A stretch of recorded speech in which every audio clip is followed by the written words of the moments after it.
This is Fanboys vs. Zombies. Fanboys vs. Zombies is a series from Boom Studios that tackles the tough story of what would happen if pop culture obsessed comic book nerds finally found themselves in an actual zombie apocalypse.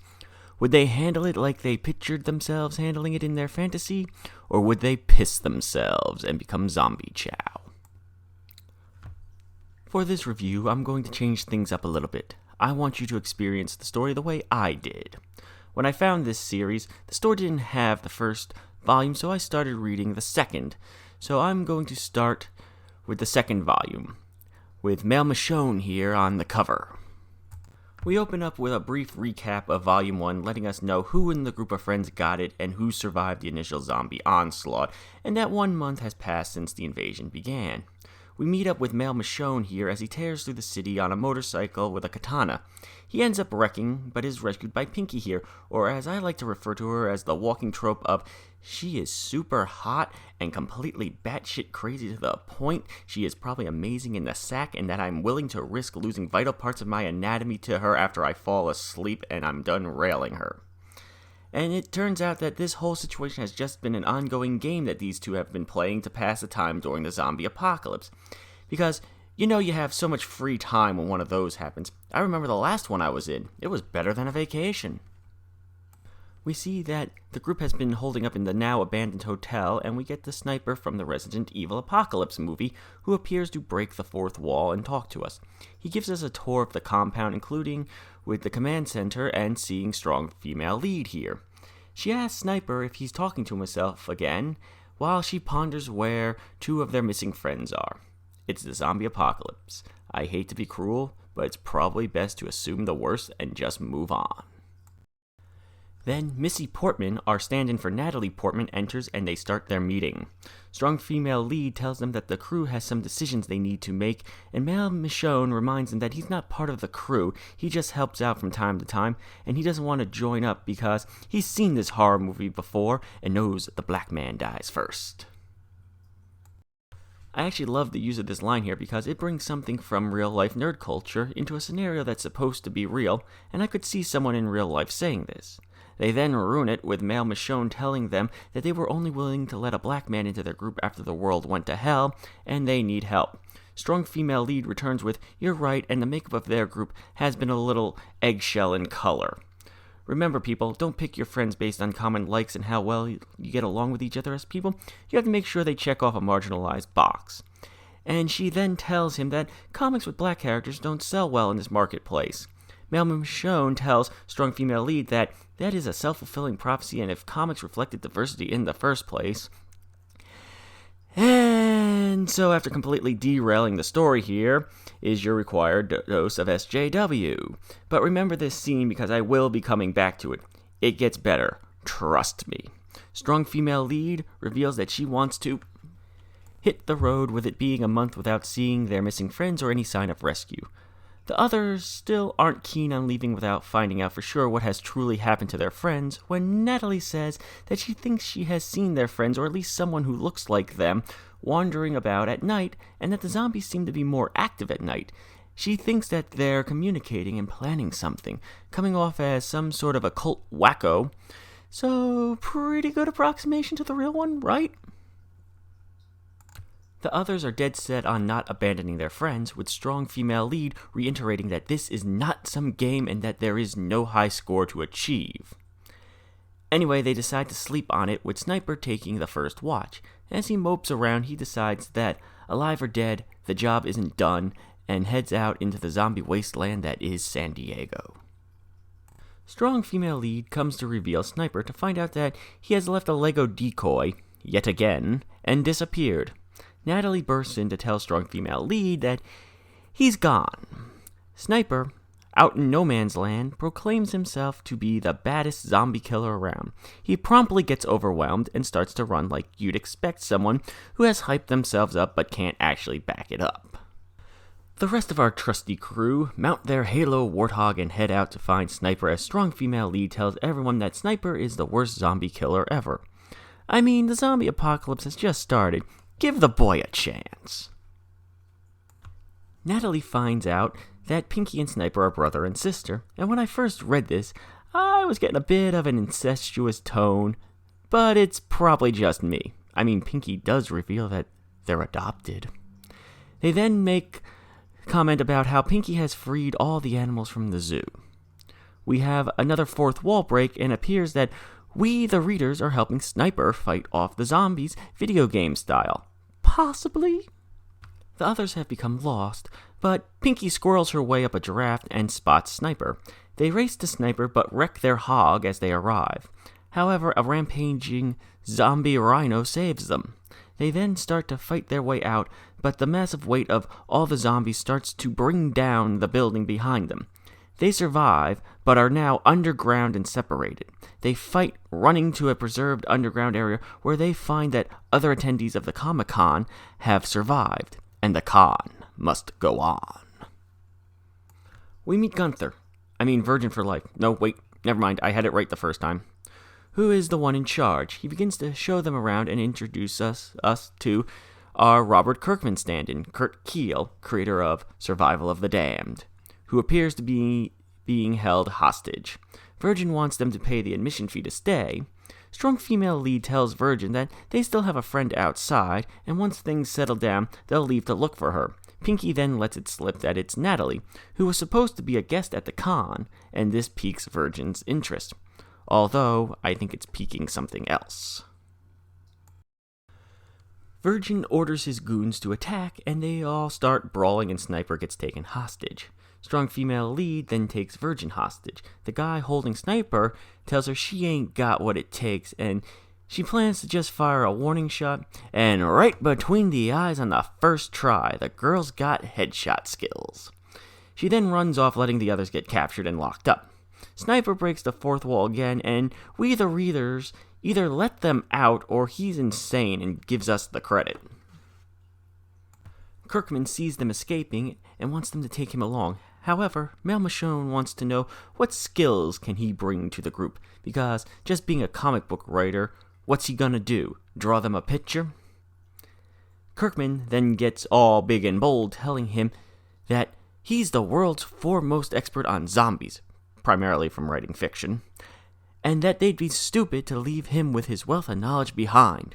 As all this is happening, the zombies are making their move and entering into the con, and we find strong female lead moping in a corner because she killed someone who was trying to do the same to her and her friends. Virgin is told that the others have escaped, and he reveals that this was part of his plan so they would lead him to Natalie.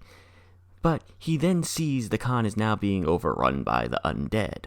As the crew try to plan the escape route, Kirkman pulls a sixth sense and is like, "I smell zombies," and something else from the food court, but isn't sure what.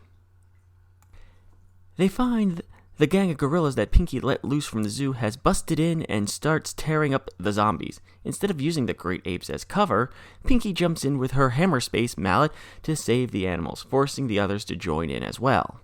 And their new zombie expert cowers in the corner.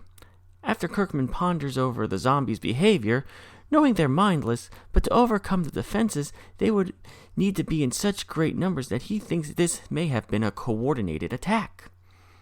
He thinks they may be geniuses in their stupidity. Mel Michonne declares they have to try and save the attendees of Creepy Comic Con because they may be the last fellow humans alive, and they would be no better than them if they just let them die. It's the zombie apocalypse. They are your enemies. Thin the herd. More zombies pour into the building, threatening to collapse it as the crew finds Virgin, the last one not turned or dead. They save him and beg for him to come with them, but he refuses and runs off, declaring, "Comic-Con forever!" The group now has to fight their way back out again, but get cut off. Strong female lead decides to be a badass again and saves them for the moment, and they try to find a new way out. Pinky finds the gorillas again and tells everyone that they have agreed to help them get out because she learned sign language in junior high. They escape Tarzan style with vines hanging from skyscrapers. They find Natalie fighting and running for her life in the street, and they pick her up as they swing by. They land on a nearby roof and watch as the building collapses, and they lament about past Comic-Cons and how they're truly over now. Strong female lead then starts moping again about how she snapped and killed a human. Bitch, you defended yourself. You did nothing wrong. Anyway, she announces that it's for the best that she leaves the crew. Now, with that, let's rewind and start in on the first volume.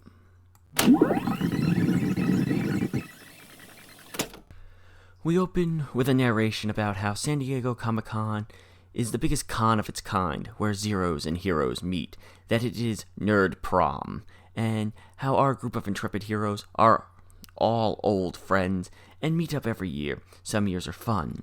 Some years are the stuff dreams are made of. Okay there, Eurythmics. And others are nightmares. We meet the first two of the group, Burger and Rob. Robbie doesn't seem to be in a great mood, and Hamburglar asks him if he's trying to avoid someone and that didn't they already bury the hatchet. Robbie tells him that he will go Superman and toss Hamburglar's ass into the sun if he even so much as mentions that person's name.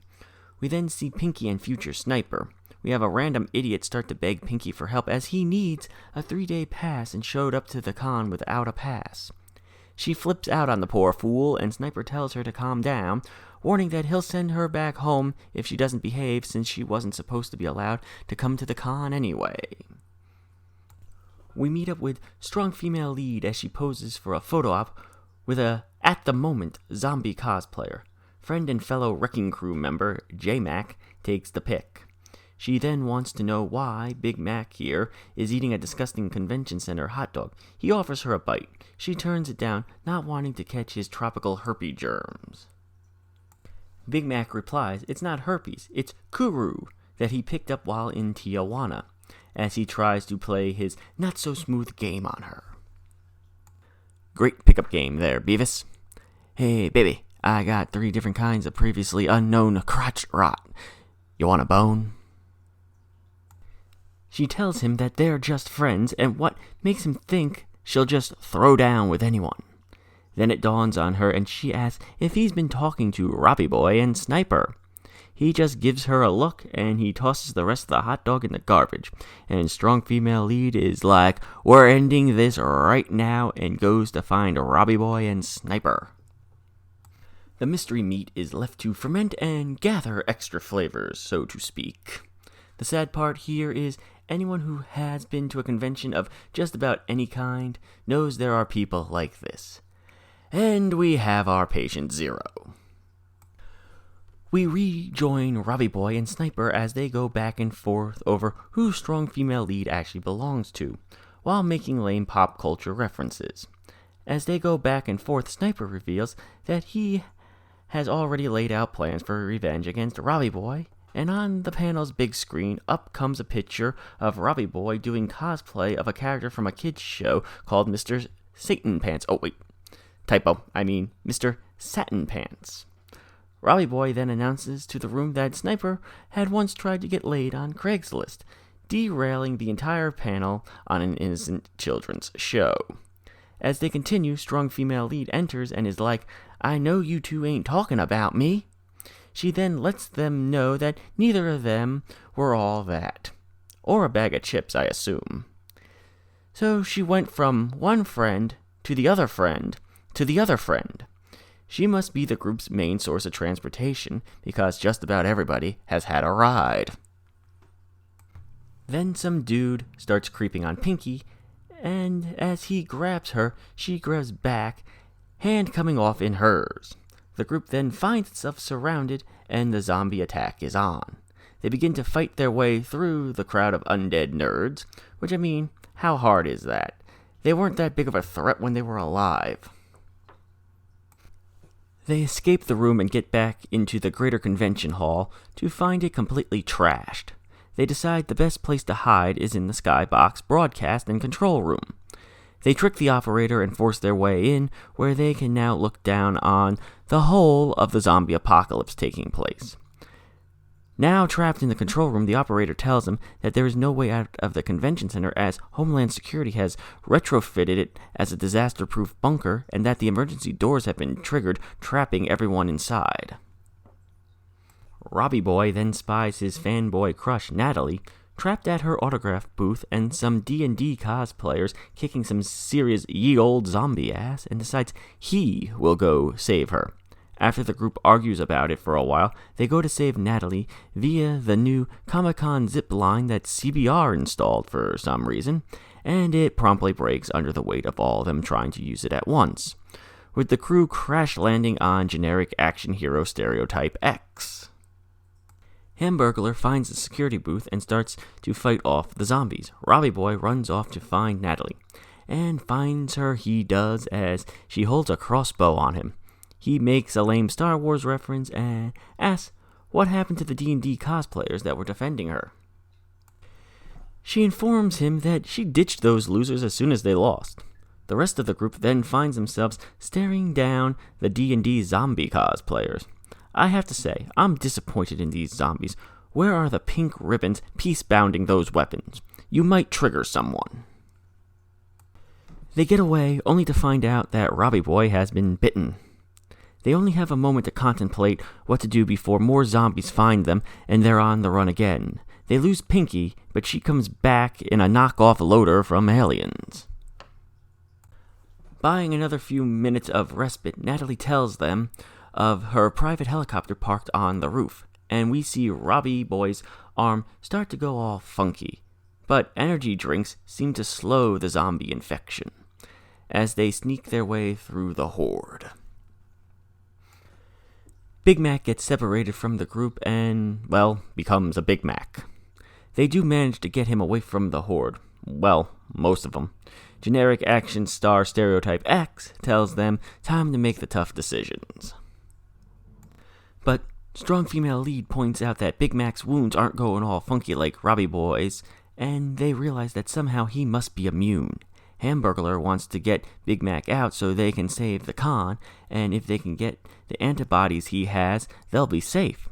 Strong female lead says they can't do a blood transfusion here, but they could try mouth to mouth.